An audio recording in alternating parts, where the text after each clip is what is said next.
Neyine güvenem yalan dünyanın, Kerem yandırıp kül etmedi mi?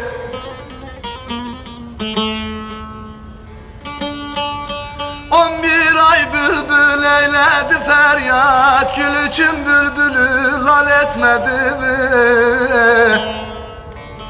Aman efendim, derman efendim.